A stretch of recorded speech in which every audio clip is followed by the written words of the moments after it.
Olá, pessoal. Primeiramente, eu queria agradecer o convite para participar dessa aula, desse treinamento que vocês estão fazendo. É bem importante e por isso que eu agradeço a vocês por estarem me ouvindo agora e ao Dr. Alexandre pelo convite. Infelizmente, por conta da pandemia, né, do novo coronavírus, do Covid-19, a gente não pode estar perto, mas a gente vai estar junto através, né, dessa tecnologia aqui e vamos conversando. Bom, eu não me apresentei, meu nome é Ellen, eu sou psicóloga hospitalar da saúde, eu moro aqui em Ribeirão Preto, mas eu trabalho no Hospital Estadual Serrana, eu trabalho em contexto de unidade de terapia intensiva e ao longo do meu trabalho eu em alguns momentos me deparei com pacientes que fizeram uma tentativa de suicídio. E eu espero contribuir um pouquinho aí com o treinamento de vocês. Vamos lá? Muito bem, então antes de começar, acho que é importante dizer que o que a gente vai conversar aqui pode ser um gatilho para algumas pessoas que já viveram situações relacionadas a um comportamento suicida. Então, se você não se sentir confortável, se isso te der um gatilho, o que é um gatilho? Um gatilho é uma lembrança que te faz sentir muito mal, é alguma situação que você não está se sentindo confortável, é um momento que você não quer ouvir, continuar ouvindo essa aula e vendo essa aula, você fique muito à vontade, tá? Se algum momento da aula, no final da aula, você se sentir desconfortável, sentir que precisa conversar, eu estou à disposição, vou deixar depois meus contatos aqui e a gente pode conversar, certo? Então vamos lá. Bom, a OMS divulga todo ano, né, um estudo sobre comportamento suicida e sobre suicídio. Então, a cada 40 segundos, uma pessoa morre por suicídio no mundo. Além disso, o suicídio é a segunda maior causa de morte entre os jovens de 15 a 29 anos. Então, a segunda maior causa, é bem preocupante. E a cada 3 segundos, um adolescente, uma pessoa, faz uma tentativa de suicídio. No Brasil, eu tenho aqui alguns dados também, são 12 mil suicídios por ano. É muita gente. E uma morte por suicídio a cada 45 segundos. E é o 8º país no mundo onde mais se comete suicídio. Então, no Brasil, a gente também tem uma grande quantidade de adolescentes, de pessoas que cometem suicídio por ano e também fazem uma tentativa de suicídio. Então, é um assunto que a gente vai tratar aqui, que a gente precisa realmente conversar sobre isso, né? Inclusive, eu já introduzo um mito aqui, que falar sobre suicídio é uma má ideia, pois pode encorajar quem está pensando em se matar, pode dar ideias para quem está, né, vulnerável, pensando em se matar. Isso é realmente um mito, isso não é verdade. Por quê? Porque uma pessoa que está pensando em se matar, a maioria das pessoas que estão pensando em se matar, elas não têm com quem conversar, elas não se sentem à vontade para conversar com outras pessoas, por causa do grande estigma que é relacionado a este ato, à tentativa de suicídio e ao suicídio de fato. Então, ao invés de incentivar esse comportamento suicida, falar sobre isso abertamente pode dar ao indivíduo outras opções ou até mesmo tempo para repensar sobre essa sua decisão e fazendo com que se evite que aquele adolescente, aquela pessoa, chegue ao ato. Então, o que eu quero dizer com isso? Que é importante conversar sobre o suicídio e é por isso que a gente está aqui hoje, e é por isso que essa iniciativa de conversar sobre o suicídio é muito importante. Existe uma estudiosa sobre o comportamento suicida, é a doutora Karen Scavacini, bastante do conteúdo que eu vou trazer para vocês hoje é dela, e ela tem uma frase que é muito importante, que é: as coisas não mudam se a gente não falar sobre elas. E esse comportamento suicida no mundo, que tem aumentado cada vez mais, ele não vai mudar se a gente não conversar sobre ele. No entanto, a gente precisa conversar de maneira responsável, de maneira segura, de maneira que o contexto seja um contexto de proteção, não de julgamento, não de falas que são julgadoras, pejorativas, que não fazem bem nenhum para quem está ouvindo. Então a gente precisa ter cuidado para falar sobre isso, mas a gente tem que falar, certo? Então vamos começar a contextualizar aqui. O que é uma ação suicida? Ação suicida é todo ato no qual a pessoa atenta contra si própria, né? Independente da gravidade com que ela comete esse ato é considerado uma ação suicida. Ela pode ser dividida em 3 tipos. Primeiro é a ideação suicida, que é a ideia que a pessoa tem de suicidar, aquela ideia que fica atrás da cabeça, que a pessoa começa a pensar que a vida não vale a pena, o que eu estou fazendo aqui, a vida está muito ruim, eu acho que o melhor seria acabar com essa dor e me matar. Isso é uma ideação suicida. Uma tentativa de suicídio é uma pessoa que tentou, em uma situação, se matar, acabar com a própria vida, mas não foi uma ação fatal, certo? E um suicídio consumado é uma tentativa de suicídio que foi fatal. A pessoa realmente morreu por suicídio. Então, o que leva uma pessoa a esse comportamento suicida? A uma tentativa de suicídio ou suicídio de fato? O que leva essa pessoa? Nós somos seres biopsicossociais e espirituais também. Então, em nossa vida, nosso contexto de vida, na nossa rotina, em tudo que a gente faz na vida, a gente estamos envolvidos dentro de uma espiritualidade que cada um, tem a sua. Espiritualidade, ela não fala tanto de religião, ela fala mais sobre as crenças de uma pessoa, o contato que ela tem com algo que ela imagina que é maior que ela, que traz um bem-estar para ela, é um contato que ela tem que se encaixa melhor com relação às crenças dela, não necessariamente é uma religião. Então, a gente tem esse contexto de espiritualidade, a gente está inserido em fatores culturais, o nosso país tem uma determinada cultura, outro país tem outra determinada cultura. Então, os fatores culturais, eles são importantes no nosso desenvolvimento e na nossa vida. Existem os fatores econômicos, a gente está vendo isso nesse momento de pandemia, o quanto que a economia influencia sim na nossa vida. Fatores situacionais, que são em que momento da vida a gente está, o que tem acontecido com a gente, e fatores biológicos, que é nossa biologia inteira, nossas fisiologias, quem somos nós, do lado de dentro, São os fatores biológicos, se a gente está bem, se a gente está saudável, se a gente não está, se a gente tem alguma doença, se a gente tem um Covid-19, se a gente não tem. Espero que você não tenha, você que está me assistindo, ninguém da sua família. Mas isso influencia a nossa vida, a tudo que a gente faz durante a nossa rotina diária. Na adolescência, esses fatores, eles estão em uma situação única e muito diferente. Por quê? Porque é um período de transição em que esse indivíduo, em que esse adolescente, ele está vulnerável. Ele está no momento ali do desenvolvimento em que ele não é nem mais criança e nem mais adulto. Então, ele é um momento ali é um momento que ele está de descoberta, de pensar quem é ele, onde eu estou, para onde eu vou. Então, isso o torna vulnerável, Além disso, o adolescente, ele tem uma característica que é biológica de impulsividade e dificuldade de enxergar o todo. Ele se concentra muito em uma situação só, ele se concentra muito em algo que aconteceu só, e isso é um fator de risco para o suicídio. Por quê?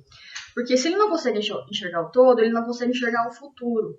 E se esse futuro que ele enxerga é baseado somente naquilo que ele está vivendo, então realmente não tem esperança. Isso combinado com uma característica de impulsividade é uma bombinha relógio. Então, os adolescentes, eles são um público bem importante de se prestar atenção por conta dessa característica de vulnerabilidade, impulsividade e dificuldade de enxergar o todo. Isso é uma característica biopsicossocial e espiritual ali também. Então, nesse momento, o adolescente ele está muito apegado em situações do tipo: quem sou eu? O que eu estou fazendo no mundo? Qual é o meu objetivo de vida? Para onde eu vou? Isso em situações abstratas, mas também em situações concretas. O que eu vou fazer de faculdade? Que profissão que eu vou seguir? Essa profissão é importante? O que isso vai contribuir com o mundo? Decisões muito importantes são tomadas na adolescência, Então, se esse adolescente não estiver cercado de fatores que sejam protetivos, esse adolescente pode estar em uma situação de vulnerabilidade. Então, é bem importante sempre o diálogo e a conversa. Também nesse momento acontece a separação dos pais na busca de autonomia. O que quer dizer isso? O adolescente ele não se separa fisicamente dos pais, mas ele começa a ter os seus próprios pensamentos, as suas próprias questões, as suas próprias vontades e desejos. E isso muitas vezes o separa dos pais, muitas vezes não, todas as vezes o separa dos pais.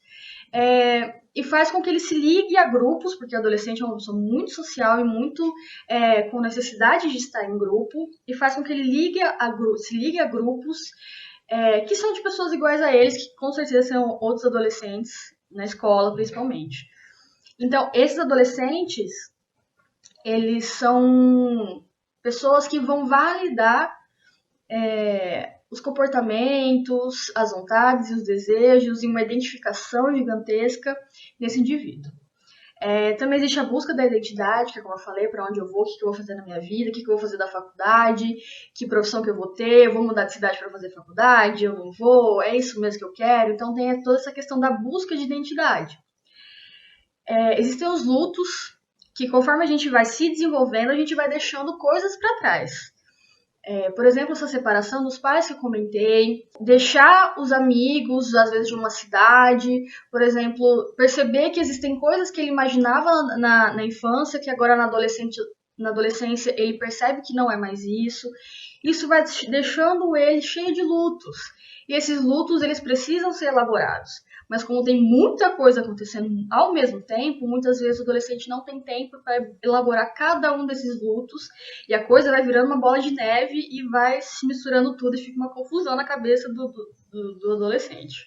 E ele também tem uma necessidade de pertencimento, e é justamente por isso que ele se volta para grupos de outros adolescentes, e ali tem as trocas, e ali tem as identificações. Então essa necessidade de pertencimento é importante que ele também consiga achar dentro de casa, sem julgamentos, com um diálogo aberto, isso é bem importante. Outro mito aqui que eu trago para vocês é que muitas pessoas que cometem suicídio, as pessoas acham que ele era uma pessoa depressiva, que ele estava muito chateado. Isso não é verdade. Por quê? Muitas pessoas que cometem suicídio, elas não têm depressão ou outros transtornos psicológicos. No entanto, todas as pessoas que cometem suicídio, elas estão em sofrimento psíquico. Elas estão em sofrimento mental. Elas estão sofrendo muito e muitas vezes não é possível de se ver, de se enxergar isso exteriormente. Por isso que é importante, mais uma vez, volto a dizer, o diálogo. Então, dentro desse contexto de desenvolvimento aí da adolescência, existem fatores de risco para o ato suicida, né, para uma tentativa de suicídio ou para o fato consumado do suicídio. O primeiro fator de risco é ser do sexo masculino. Dentro da nossa sociedade, ser homem, ser do sexo masculino, ele tem um certo estereótipo, que é você ser sempre durão, você não poder chorar, você não poder falar sobre sentimentos. Isso às vezes afeta o adolescente no sentido de ele às vezes estar sofrendo e não poder falar, por causa desse estereótipo, não poder compartilhar com ninguém o seu sofrimento. Então isso é um fator de risco. O bullying e o cyberbullying também são bem importantes, e esse bullying ele é muito relacionado a ser do sexo masculino. Adolescente é tudo da zoeira, né? Então, às vezes, isso passa um pouquinho do ponto e vira bullying. E o bullying realmente existe. Eu vejo muitas pessoas dizendo que, eu sofri bullying, então ótimo, eu sofri bullying, não aconteceu nada comigo, mas tem pessoas que são mais vulneráveis. Então, isso é um fator de risco bem importante. E o cyberbullying também. A gente está aqui num computador, está aqui numa internet conversando, e é uma ferramenta muito perigosa quando é usada do jeito errado. Então, o cyberbullying existe e é um fator de risco bem importante para o comportamento suicida. História de adoção também é um fator de risco. Quando isso não é bem elaborado, quando isso não é bem discutido com o adolescente, ele pode ser também um fator de risco. Violência intrafamiliar, e aqui eu estou dizendo de pessoas que moram na mesma casa e que sofrem ameaças, que sofrem julgamentos, tanto violência psicológica quanto violência a chegar na violência de fato física, né? A pessoa apanhar. Então, todos os tipos de violência intrafamiliar são fatores de risco. O questionamento da orientação sexual. O adolescente está numa fase em que ele está descobrindo a sua sexualidade. Então, se houver um questionamento da sua orientação sexual e ele não conseguir conversar sobre isso com alguém, ter uma orientação disso com alguém, abertamente, isso pode também ser um fator de risco e também está relacionado ao bullying, está relacionado a ser do sexo masculino, tudo isso está relacionado. Então é bem importante que ele tenha essa abertura para conversar sobre a sua orientação sexual, seus questionamentos da sua sexualidade. É bem importante ter esse diálogo aberto.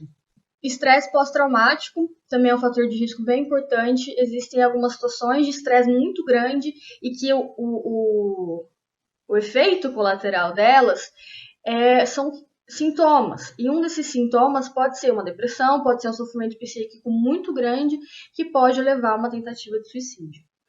Uso patológico de internet, né? Mais uma vez, estamos aqui todos na internet, usando a internet para um bem maior, né? Para uma situação de qualidade. Mas um adolescente que não consegue se relacionar com pessoas fora do computador, que não consegue fazer atividades sem ser voltadas para a internet, seja no computador, seja no celular, seja em outro tipo de aparelho, ela está fazendo um uso patológico. Então é importante prestar atenção, é importante, né, descobrir o que está acontecendo e dialogar com o adolescente. O uso de álcool e drogas também é um fator de risco bem importante, principalmente no adolescente, em adultos também, mas principalmente no adolescente, por conta dessa vulnerabilidade e dessa impulsividade que o adolescente tem. O álcool e as drogas, eles têm um efeito de deixar a pessoa mais soltinha, a pessoa mais impulsiva, sem ter aquela coisinha que segura para fazer coisas que são de risco, coisas perigosas. Então, o álcool e as drogas, eles aumentam essa impulsividade que o adolescente tem e, através disso, ele pode fazer uma tentativa de suicídio também. Os términos de relacionamento, eles também podem ser um fator de risco. E aqui eu quero deixar bem frisado, e é bem importante dizer que isso que eu estou falando não são motivos para o adolescente se suicidar. Né? O término de relacionamento, por exemplo, ele não é um motivo para o adolescente se suicidar, ele é um fator de risco. Lembra do que eu falei de a gente ter fatores situacionais? Isso é uma situação que pode ser de risco para um adolescente que já está em sofrimento psíquico. Então, esses fatores de risco, eles são, vamos dizer assim, um a mais que vai se amontoando para uma pessoa que já está vulnerável a cometer o suicídio. Então, isso aqui eles não são motivos, eles são fatores que põem o adolescente em risco maior para o suicídio, tá? Abusos físicos ou psicológicos, como eu disse, violência intrafamiliar pode ser ameaça, pode ser xingamentos, pode ser esse tipo de coisa, e fora da família também. A pessoa que está sofrendo abuso físico e abuso psicológico também pode ser um fator de risco. O luto, que como eu disse, existem os lutos aí do crescimento e existe o luto de realmente perder uma pessoa querida. Os dois, eles são aí fatores de risco para uma pessoa cometer o suicídio. E a presença de transtornos mentais, depressão, esquizofrenia, outros tipos de doença mental, que nesse momento eu não vou me aprofundar muito, mas também são fatores de risco para o adolescente cometer o suicídio. Então eu falei sobre os fatores de risco e agora eu vou falar sobre os fatores protetivos. Lembrando que os fatores de risco eles não são motivos para o adolescente cometer suicídio. Eles são fatores que contribuem para uma pessoa que já está vulnerável pensar mais fortemente ainda sobre cometer suicídio, ter uma ideação suicida maior. Então agora nós vamos conversar sobre os fatores protetivos. O que são os fatores protetivos? Vamos lá. O primeiro deles é a autoestima. Autoestima é você ter uma visão realista de você, para com você mesmo, sendo ela positiva ou negativa, você se gosta e se tem apreço, independente dos seus defeitos e das suas qualidades. Você conhecendo seus defeitos e qualidades, você consegue ter apreço por você mesmo, independente dessas questões, e se conhecer nesse sentido é bem importante. O suporte social também é um fator protetivo e a percepção de que se tem suporte social também é um fator protetivo. Porque o adolescente ele pode estar cercado de pessoas que estão ali, que gostam dele, que amam ele, mas se ele não perceber isso, se ele não tiver isso muito evidente na vida dele, não adianta muito. Então isso tem que ficar claro, ele tem que conseguir perceber que ele tem esse suporte social. Além disso, o suporte familiar que cai dentro da mesma ideia, o suporte social um pouquinho mais de suporte da escola, suporte da rede do município, de repente um hospital, uma UBS, um lugar que ele pode ir, nós vamos falar mais disso mais pra frente. Mas o suporte familiar é o suporte dentro de casa, né? Que ele sente que ele é protegido dentro de casa, que ele é acolhido dentro de casa, isso é bem importante também. Boas habilidades sociais também são importantes, o adolescente entender a importância de se colocar em situações em que ele precisa se colocar, sem agressividade, sem brigas, sem discussões, mas se posicionando, dizer sim na hora que tem que dizer sim, dizer não na hora que tem que dizer não. Isso dentro de casa, na escola, em contextos de grupo, é bem importante também. Busca por ajuda e conselhos. Isso também a gente volta na percepção. É importante que o adolescente tenha a percepção de que ele pode buscar por ajuda, de que ele pode buscar por conselhos. Então, é importante isso é um fator protetivo também para o adolescente. Projetos de vida. Como eu falei aqui, o adolescente, ele é o momento que ele está pensando o que ele vai ser quando ele crescer de fato, né? Então, ter projetos de vida a curto prazo, ter projetos de vida a longo prazo, são muito importantes nesse momento. Sem uma pressão muito grande, sem uma coisa, vida ou morte, mas de ter ali um projetinho é bem importante. É importante que o adolescente também tenha lazer, né? Que ele tenha ali momentos em que ele possa ter um momento de lazer, de jogar um futebol, de jogar um videogame até, se ele quiser, como eu disse, não uso patológico, de ficar na internet um pouquinho, né, de fazer coisas que ele goste, né, momentos de lazer também são importantes. Muitas vezes o adolescente está focado ali no que vai acontecer da vida dele, em prova e coisa. Isso também pode ser um fator de risco, como eu falei. Então, ele ter situações, momentos para ele dar uma relaxada, fazer o que ele gosta, também é muito importante, não só para adolescente, né, acho que para todo mundo. E isso também pode entrar a prática de esportes, atividades físicas, né? Atividade física, como a gente sabe, é muito importante. Agora que a gente está nesse contexto aí de pandemia, de coronavírus, muita gente está fazendo exercício em casa. Eu mesmo sou uma pessoa que estou tentando fazer exercício em casa, mas é muito difícil. Então, é importante ter uma constância de atividade física, quando isso passar, então, mais ainda, né? A religião é muito importante para o adolescente, justamente por causa desse contexto de identificação, desse contexto de grupalidade e desse contexto de pertencimento a um grupo. Então, a religião, que é diferente da espiritualidade, como eu falei, é um momento que o adolescente se identifica com pessoas, com pessoas da sua idade, pessoas fora da sua idade, isso é bem importante também. Ter uma dieta saudável também é um fator de proteção, né? Porque os nutrientes, tudo que a gente come, os nutrientes que a gente come, eles têm relação com aquilo que a gente sente, com aquilo que a gente pensa.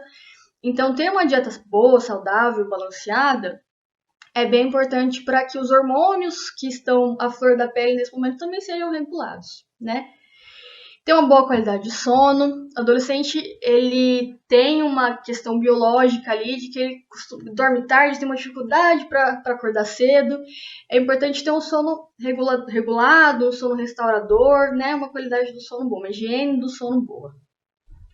E o acesso a recursos de saúde mental. Estando ele em sofrimento psíquico, ele tem que ter, lembra da percepção do suporte social que eu falei?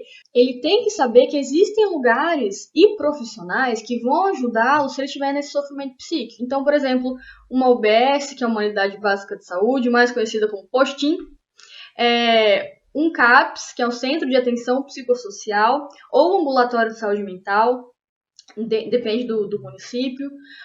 Existem universidades com atendimentos gratuitos também. Eu sei que na Universidade de Batatais existe uma faculdade de psicologia. E quando existe uma faculdade de psicologia numa universidade, ela muito provavelmente vai ter uma clínica escola, que é para atendimentos gratuitos. Então é importante que isso seja divulgado, que isso seja, né, de conhecimento. E que o adolescente tenha acesso. Então, quais são os sinais de comportamento suicida? E que a gente deve prestar atenção num adolescente que pode ser sinal aí de uma ideação suicida. O primeiro deles é a mudança brusca de comportamento, para o bem ou para o mal, positivo ou negativo. Um adolescente que estava muito chateado, muito triste, que de repente, do nada, bruscamente, ele mudou de comportamento, ficou bem, ficou tranquilo, ficou ali, né, sorridente e tal. Repare, Porque pode ser que ele esteja fazendo uma organização ali para de fato se matar. Então, quando a pessoa toma a decisão de que vai se matar, ela costuma ficar tranquila, costuma ficar calma. Acaba aquele desespero porque ele entende que vai acabar com a sua dor, né? Então, repare também se isso acontecer, se tiver uma mudança brusca de comportamento. Negativamente, a gente pode dizer de um adolescente que estava bem e de repente ele ficou muito mal. E aí entra a parte dos avisos, ele começa a avisar, e também o adolescente que ficou bem, né? Os avisos são importantes aí de prestar atenção. Não aguento mais, eu vou dar um jeito nisso, pode deixar que vai ficar tudo bem. Olha só, como isso parece positivo, mas na verdade não é.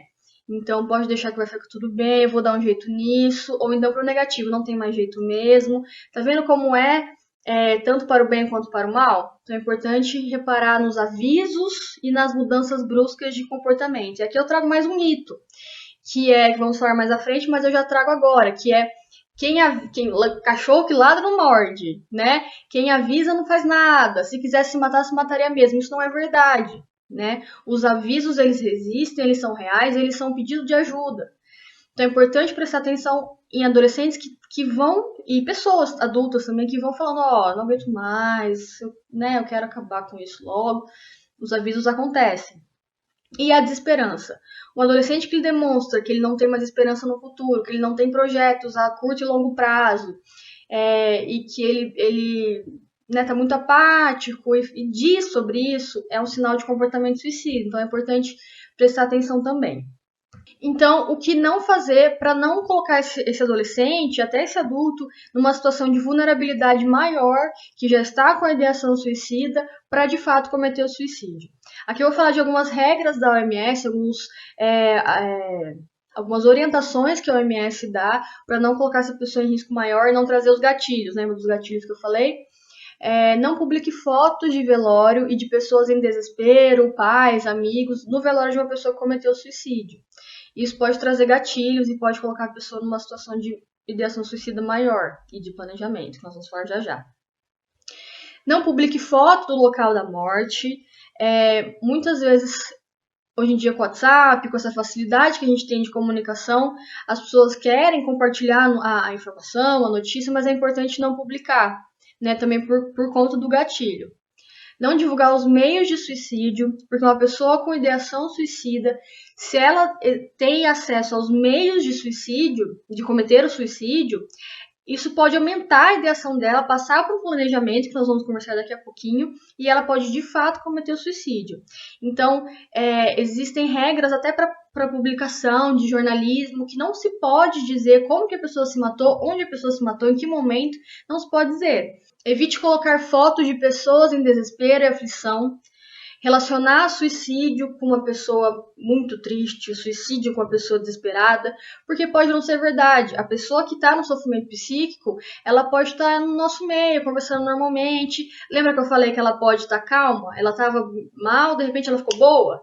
Então ela pode estar vivendo normalmente, mas ela pode estar organizando para cometer um suicídio. Então, colocar fotos de pessoas em desespero, em aflição, em muita tristeza, aumenta o estereótipo de que só pessoas em depressão, só pessoas que têm depressão cometem suicídio, o que não é verdade.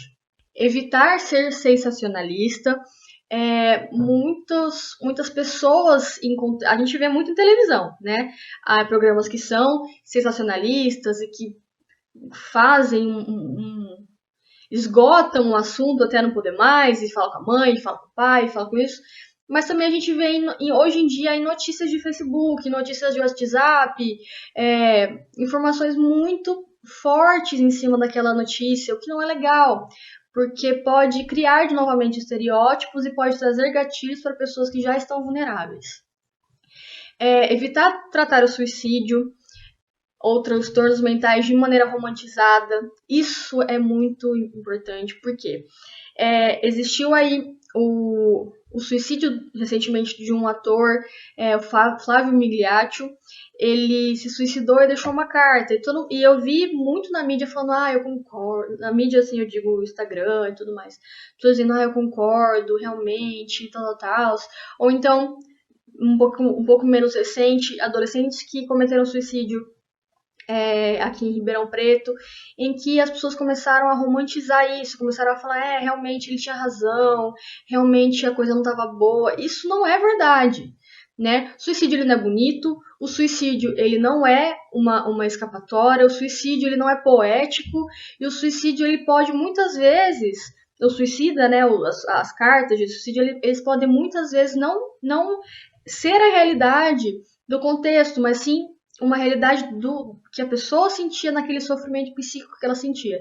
Então, reforçando, suicídio não é bonito, suicídio não é poético, suicídio não é uma coisa possível. Então, é isso que a gente tem que ficar em mente. Não relacionar suicídio com crime, pecado, coragem ou falta de religião. Isso eu volto a falar sobre motivos, né? Ele cometeu um crime, então ele se suicidou porque ele ficou muito mal. Não é verdade. Existem, como eu disse, existem fatores, muitos fatores, o suicídio ele é multifatorial. Existem vários fatores que levam a pessoa a cometer suicídio. Então, assim, falar que suicídio é um crime, falar que suicídio é pecado, falar que a pessoa que cometeu suicídio ela não vai ser salva, colocar as pessoas que estão em vulnerabilidade a não conseguir dialogar sobre isso, porque pode ser que elas sofram esse rechaçamento. Então, falar que a pessoa que cometeu o suicídio foi corajosa também não é verdade, porque aquela pessoa estava em sofrimento. Ela não teve coragem para se matar, ela teve um sofrimento muito grande em que ela não conseguiu ali ver saída, né? E falta de religião. Como eu falei, a maioria das pessoas tem ali uma espiritualidade, mesmo não tendo religião. Então, a religião é sim um fator protetivo para que a pessoa não cometa o suicídio, mas não ter religião não quer dizer que por causa disso, né, não é um motivo, esse não é um motivo para que a pessoa cometa suicídio. E não expor o suicídio como uma saída viável para os problemas. Como eu disse, suicídio não é uma opção. Então, expor isso como uma saída para os problemas, que a pessoa realmente não tinha mais jeito, não é uma coisa viável de se fazer, não é uma coisa adequada de se fazer, porque o suicídio ele não é uma opção, certo? Mas um pouco mais adiante, não relaciona o suicídio a um evento único, como fim de relacionamento, igual eu falei, lembra? Uma nota em provas, não ter passado no vestibular. Então, o suicídio ele não é um evento único. Ele tem vários fatores que são de um sofrimento psíquico, que fazem com que essa pessoa tenha uma ideação e, de fato, cometa suicídio. Não existe suicídio bem-sucedido. E não existe acabar com a dor. O suicídio ele não é bem-sucedido porque ele não é uma coisa boa. Né? O suicídio, ele ou acontece de fato, ou ele se consuma, ou ele não se consuma. Não existe suicídio bem-sucedido, não existe acabar com a dor. Até porque a dor de quem fica, os sobreviventes ao suicídio, a dor é muito grande. Não faça, isso aqui é uma coisa muito importante. Não faça piada sobre o suicídio ou sobre transtornos mentais. Uma pessoa que cometeu suicídio, eu não sei como, as pessoas conseguem fazer graça de tudo. Só que morte não é uma coisa feliz. Então, assim, eu não sei como as pessoas conseguem fazer piada disso, mas fazem.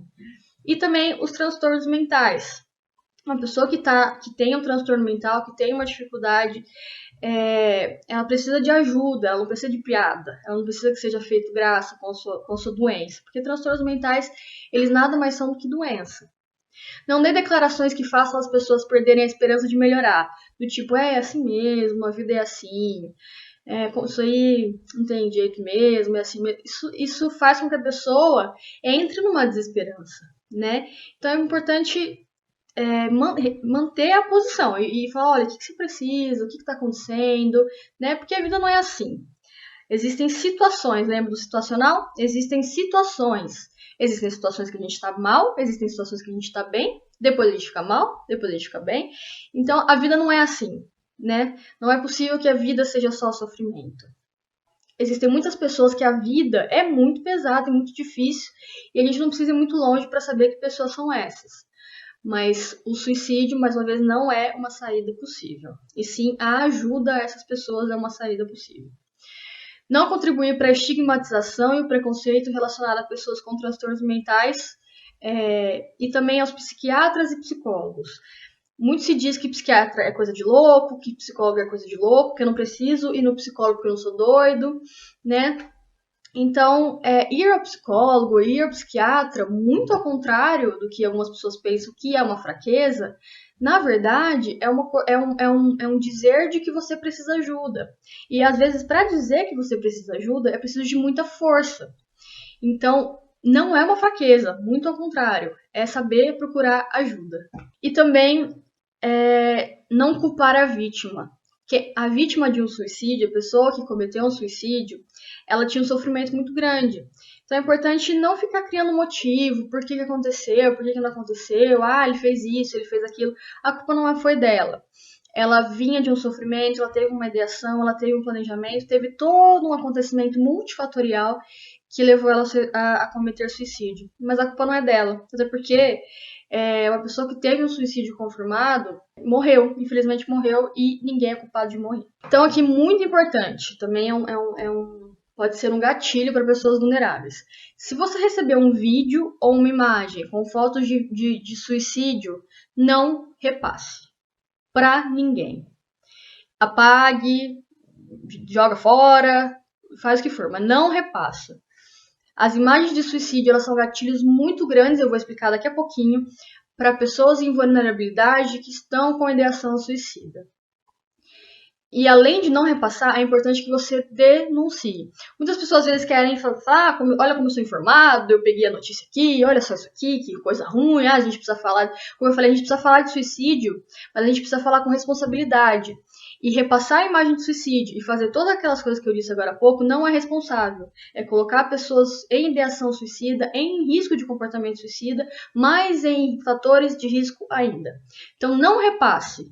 A gente repassa coisa boa, a gente repassa um bom dia, a gente repassa um elefantinho feliz no WhatsApp, a gente não passa morte. Morte é uma coisa triste, morte é uma coisa que não é uma opção em caso de sofrimento. Então não repasse. E além de não repassar, denuncie, porque isso é muito sério e é muito perigoso. E é muito perigoso por quê? Vou dizer para vocês agora. Existe um efeito que chama efeito de contágio ou efeito Werther, que é basicamente o suicídio por imitação. Acontece quando uma pessoa já vulnerável copia o comportamento suicida de outra pessoa. Exatamente do mesmo jeito, exatamente como aconteceu, muitas vezes exatamente no mesmo lugar. Por isso que é importante não divulgar. E aí pode ser qualquer pessoa pública, colega de escola, pessoa que esse indivíduo conhece. Então é um suicídio por imitação. Então tá vendo a importância de não divulgar os meios, de não divulgar o lugar, de não divulgar o que aconteceu para essa pessoa, porque não pode haver identificação. Tem que haver uma procura de ajuda, né? São casos amplamente divulgados, mais uma vez teve a morte desse ator e foi amplamente divulgado. Mas pelo que eu vi foi divulgado com responsabilidade. Existiram algumas fotos que o filho desse ator, do Flávio, até processou o Estado, porque foram fotos divulgadas por policiais, que além de ser um desrespeito com a família, ainda coloca o indivíduo no perigo do efeito de contágio, o suicídio por imitação. Divulgar o suicídio, ele pode ser visto de maneira situacional, como eu disse, é multifatorial. Então pode ter explicações simplistas, explicações romantizadas, né? E essa explicação romantizada, eu trago aqui uma série que foi muito polêmica. Eu assisti porque eu sou psicóloga, eu preciso saber o que aconteceu, porque eu atendi na época, né, pessoas, então eu precisei assistir. Mas eu assisti muito indignada. Por quê? Porque essa série, o 13 Reasons Why, ela justamente faz tudo o que não se deve fazer, que é encontrar culpados no suicídio, glorificar a pessoa que suicidou, que teve um comportamento suicida, fazer com que aquilo seja uma coisa romântica, que seja uma coisa bonita, que seja uma coisa que a gente consegue se identificar.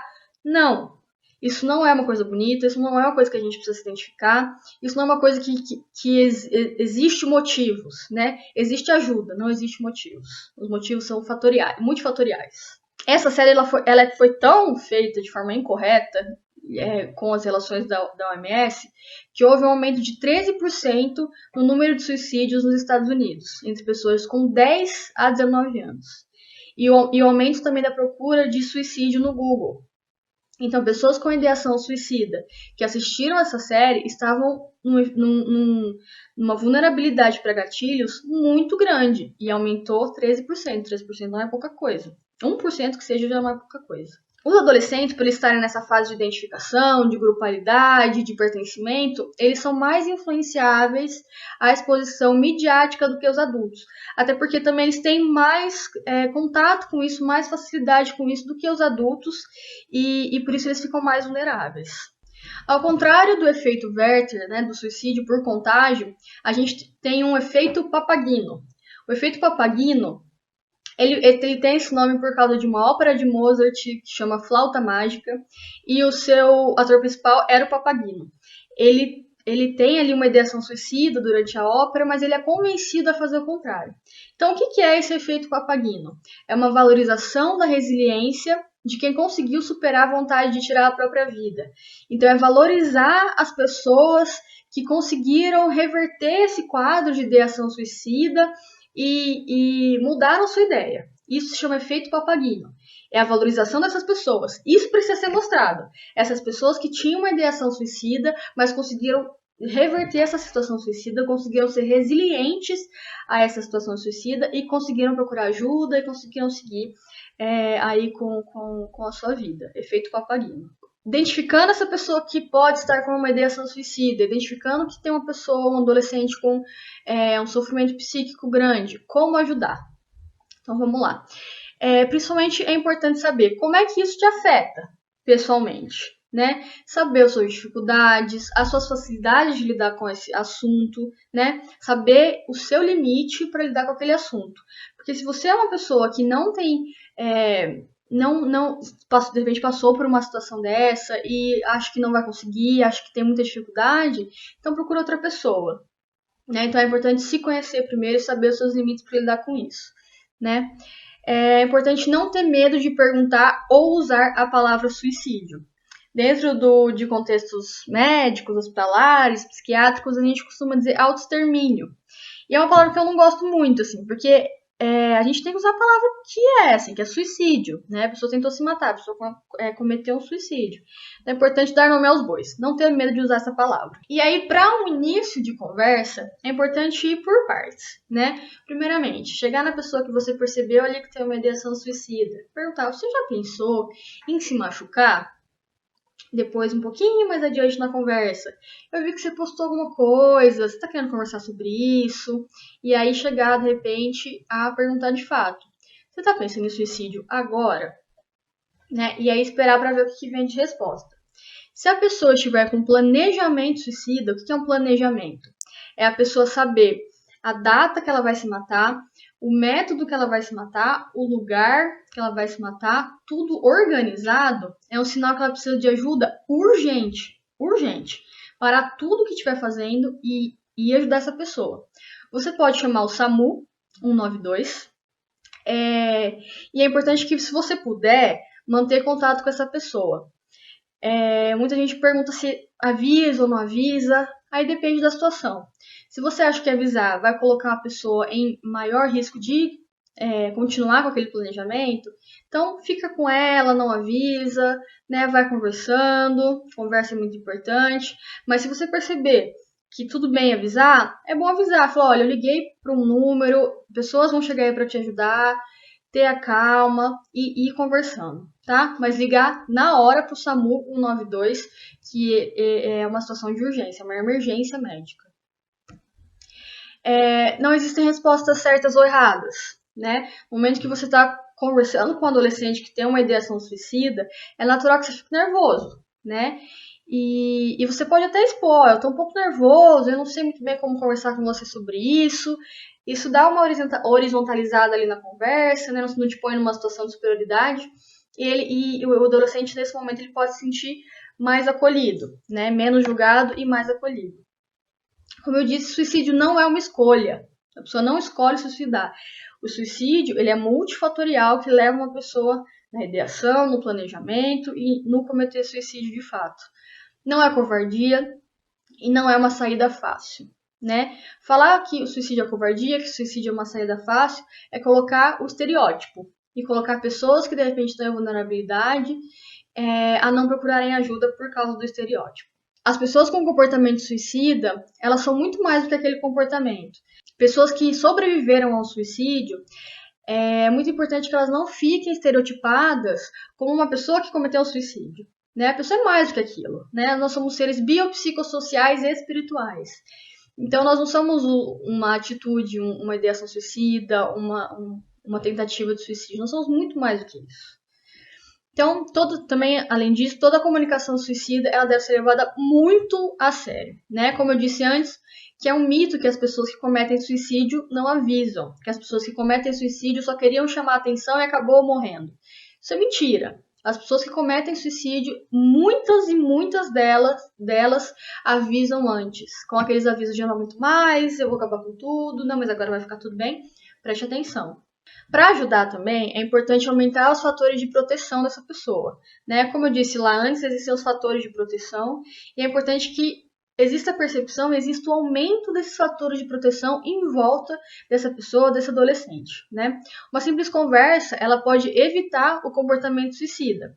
Como eu disse, é preciso conversar com responsabilidade sobre suicídio, mas uma conversa rápida, ela pode ali, ser de ajuda para um adolescente que está pensando aí em cometer suicídio. Por isso, estimular o diálogo é muito importante.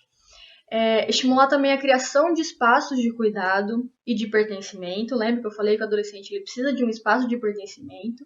Então é importante estimular os debates saudáveis e responsáveis sobre o assunto nas escolas, né, na igreja, nos contextos UBS, como eu falei, UBS, CAPS, contextos, né, existentes ali no município. É importante que seja feito um trabalho em cima disso, né? Reafirmar sobre a existência de tratamento e ajuda possível e saber onde buscar ajuda também é muito importante. Mostrar para esse adolescente que você se importa, mostrar que você está ali para conversar sobre as emoções dele, os sentimentos dele, as situações tristes dele, também é importante nesse momento para ajudar. Campanhas relacionadas à saúde mental, elas são bem importantes, elas devem acontecer e ser amplamente divulgadas, como o Janeiro Branco, que eu acho que o mais famosinho é o Setembro Amarelo, mas existe também o Janeiro Branco, que é o mês da saúde mental. Então, no mês da saúde mental, é importante que se tenha ali um momento para falar sobre saúde mental, para falar sobre, não necessariamente sobre doença. Saúde não é falta de doença. Saúde é você ter acesso a coisas que são de lazer, de atividades esportivas, de escola, de centro de saúde. Isso tudo é saúde. Então é importante difundir isso juntamente com o Janeiro Branco, em outros meses também. E temos também o Setembro Amarelo, que é o mês de combate ao suicídio de fato. Então, campanhas relacionadas à saúde nesses meses são bem importantes, saúde mental, né? Mas os outros meses também podem acontecer. Importante dizer que se você não sabe o que fazer, procure ajuda. Como a gente tem conversado ao longo desse tempo, o suicídio ele é muito complexo para que uma pessoa só seja responsável por resolver. Então, inclua outras pessoas nesse cuidado. Claro que compartilhando isso com o adolescente, né? Não expondo a pessoa, né? E procurando até mesmo ajuda profissional. Psicólogos, psiquiatras, outros tipos de ajuda, de repente um terapeuta ocupacional também pode ajudar, que é um profissional da saúde mental também. Então, procure ajuda, não fique sozinho como uma única âncora para ajudar essa pessoa com a ideação suicida. E sim, tudo bem ficar emocionalmente mobilizado com o assunto. Né? É um assunto delicado, é um assunto que mexe com a gente, que mexe com as nossas próprias emoções, então não tem problema ficar emocionalmente mobilizado com esse assunto. Muito importante também, é preciso saber, como eu disse, onde procurar ajuda. Então eu vou dar aqui para vocês uma lista de onde você pode procurar ajuda. Se quiser tirar um print, uma foto, alguma coisa, essa é a hora, tá bom? Então o primeiro deles é a CVV. CVV, o telefone é 188. Ele já é amplamente divulgado, mas nunca é demais falar. É um lugar que o adolescente ou a pessoa que tiver com uma ideação suicida, ela pode ligar 24 horas por dia, 7 dias por semana, para procurar ajuda de pessoas que estão ali treinadas para lidar com suicídio, certo? Fora isso, você pode procurar a UPA 24 horas, né, ou aquele pronto atendimento 24 horas, ou se houver um planejamento suicida ou até uma ideação suicida, o SAMU 192. Lembrando que se tiver um planejamento suicida, que a pessoa te falar a data, como vai fazer, o lugar que vai fazer, SAMU 192, certo? Centro de Atenção Psicossocial, o CAPS. E aqui eu deixo para vocês o endereço e o telefone do CAPS de Batatais, que é na Avenida Moacir Dias de Moraes, 555. E o telefone é 16 3662 8333.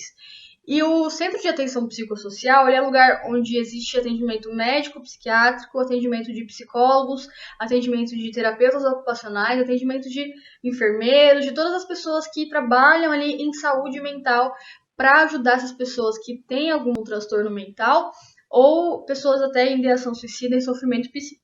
O Instituto Vitaleri, que é o vitaleri.com.br, ele é o instituto em que a doutora Karen, que eu falei agora há pouquinho, ela faz um trabalho muito legal e muito bonito.